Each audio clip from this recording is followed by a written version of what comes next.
لکھ کروڑا حجاں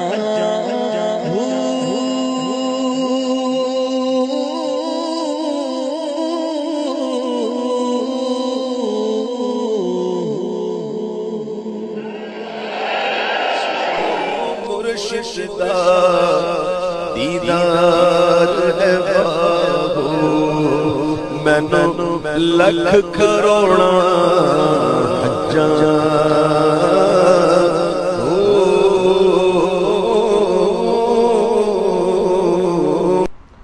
کیا سلطان باہو صاحب کا یہ شعر نہیں پڑھتے؟ مرشد دا دیدار وے باہو منو لاکھ کروڑا حجاں ہوں. میں اپنے پیر کی زیارت کر دوں مجھے لاکھ کروڑ حجوں کے برابر ہے. علماء ان اشعار کو، ان کے کلام باہو کو پڑھتے ہیں، جھومتے ہیں، جھماتے ہیں، کیسٹیں نکالتے ہیں. پہلی بات تو ہم یہ کریں گے کہ یہ جو تھنکنگ ہے اور یہ بد عقیدگی جو ہے یہ کہاں سے نکلی ہوئی ہے. ان سارے بزرگوں کے بارے میں آپ بڑے پازیٹیو ہیں، ہم تو ان بزرگوں کو آن ہی نہیں کرتے نا. ہم تو کہتے ہیں پتہ نہیں ان کی کتابیں ہیں یا نہیں ہیں، ان کے شعر ہیں یا نہیں ہیں. وہ اللہ کے پاس جا چکے، اللہ کو پتہ ہے وہ کدھر ہیں. ٹھیک ہے جی. اگر اچھے مال کیے تو اللہ کی جنتوں میں ہوں گے، برے کیے ہوئے تو اللہ تعالیٰ ان کے ساتھ معاملہ کرنے والے. ہمیں تو کوئی لینا دینا نہیں ان کے ساتھ. تو سب سے پہلے تو علماء جو ہے نا وہ اپنے بزرگ بابوں سے، پرنٹنگ پریس والوں سے، بڑے بڑے مفتیوں سے توبہ کرائیں اور آندہ سے کہ کلام باہو نہ پڑھیں. ہم تو کہتے ہیں کلام باہو میں تو شرک اتنا زیادہ ہے.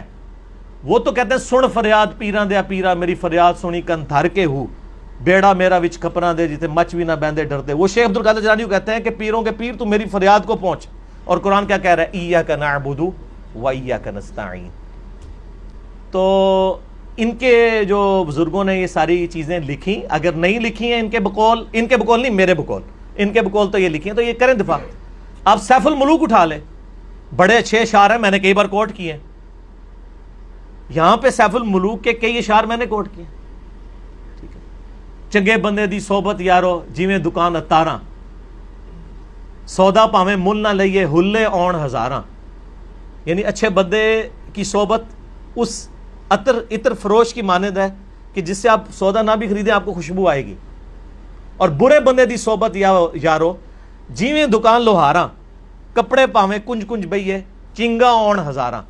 برے بندے کی صحبت تو ایسی کہ کسی لوہار کے پاس بیٹھ جائیں تو آپ کتنے کپڑے سنبھال کے بیٹھیں، کچھ نہ کچھ چنگاریاں آپ کو آ پڑیں گی. اور یہ بخاری کی حدیث بھی ہے کہ برے بندے کی صحبت جو ہے وہ کس کی مانند ہے؟ لوہار کی مانند، اور اچھے بندے کی عطر فروش کی مانند. اس حدیث کی ٹرانسلیشن کی ہے میاں محمد بخش صاحب نے. لیکن اسی سیف الملوک میں کفریات اور گستاخانہ اشعار موجود ہیں جو خود مفتی احمد یار خان نعیمی صاحب کے جو بیٹے تھے نا اقتدار نعیمی صاحب، ان کا فتاوی نعیمیہ چھپا ہے، انہوں نے خود کفر کے فتوے لگائے ان شعروں کے اوپر. ٹھیک ہو گیا جی. مفتی احمد یار خان نعیمی صاحب وہ میرے پاس پڑھے ہیں. اس میں وہ کہتے ہیں کہ جدو بھی اوکھت آئی نبیاں ہوتے روح میراں دا پہنچا. وہ کہتے ہیں نبیوں پہ بھی جب مصیبت آتی تھی شیخ عبدالقادر جیلانی کی روح ان کی مدد کو پہنچتی تھی. چلیں بزرگوں کو بینیفٹ آف ڈاؤٹ دے دیں. ہم تو آپ کے بزرگ بچاؤ مہم میں شامل ہیں. اس طرح کے ہم کہتے ہیں یار بزرگوں نے کچھ بھی نہیں کیا، یہ ساری کتابیں فضول ہیں. لیکن پھر ہم آپ سے ڈیمانڈ کریں گے اگر بزرگوں کی یہ کتابیں اور تعلیمات نہیں ہیں پھر بزرگ بھی کلیم نہیں آپ کریں گے، کیونکہ بزرگوں کا تعارف ان کے کلام اور کتابیں ہی ہوتی ہیں. اگر وہ ختم ہو جاتی ہیں بزرگوں کا تعارف ختم ہو جاتا ہے. اور اگر آپ کہتے ہیں نہیں اچھی باتیں لے لیں گے بری چھوڑیں گے تو ہم کہیں گے اچھی باتیں ان سے نہ لیں، آپ کتاب و سنت سے لیں. اور بری چھوڑ دیں گے تو آپ جن کو اچھا بھی سمجھ رہے ہیں ہمارے نزدیک تو وہ بھی بری ہیں، ہم تو ان کو بھی چھوڑیں گے. ہم تو کہتے ہیں کشف المحجوب میں نبی صلی اللہ علیہ وآلہ وسلم کی گستاخیاں درج ہیں، حشت بہشت کے اندر درج ہیں. تذکرۃ الاولیاء بریلوی اور دیوبندی شیخ فرید الدین عطار المتوفی 635 ہجری سارے چھاپ رہے ہیں ان کی کتاب. ٹھیک ہو گیا جی. ہم پھر بار بار کہیں گے ہم ان کی کتابوں اور ان کے اشعار کے اوپر بات کر رہے ہیں، بابوں کے اوپر نہیں کر رہے، کیونکہ بابے ہمارا بابوں سے لینا دینا ہی نہیں. چلیے تسلی ہوگی. اچھا ایک میں اس میں نا کرے ایک نہیں 10 کرو جو آپ نے کرو ٹرمینالوجی استعمال کیا نا بڑی پریکٹیکل قسم کی. تو ایک کیونکہ میرا تو ظاہر ہے اس طرح کے والے تصوف ٹائپ لوگ جو پریکٹیکل کام کرنے والے ان کے ساتھ بھی کوئی رابطہ ہے نا، وہ ایک بات کرتے ہیں. اچھا رابطہ ہے تھوڑا جی ہوتا ہے. اے لاکھ کروڑ ہزار تے لاکھ کروڑ توبہ فتوے چاہیے دینے ملو. میں آپ کو وہ کہتے ہیں جی ان کے زمانے میں بھی لوگوں نے ان کے خلاف فتوے دیے مفتیوں نے، اور وہ ایک ٹرمینالوجی یوز کرتے ہیں بڑی دلچسپ، شاید لوگوں کے لیے دلچسپ چیز ہو. وہ کہتے ہیں جی یہ بریلوی ہوں دیوبندی ہوں اہل حدیث ہوں شیعہ ہوں، یہ خشک مولوی ہیں، خشک تو ہم مفتیوں کو نہیں مانتے، یہ خوش کیا سارے؟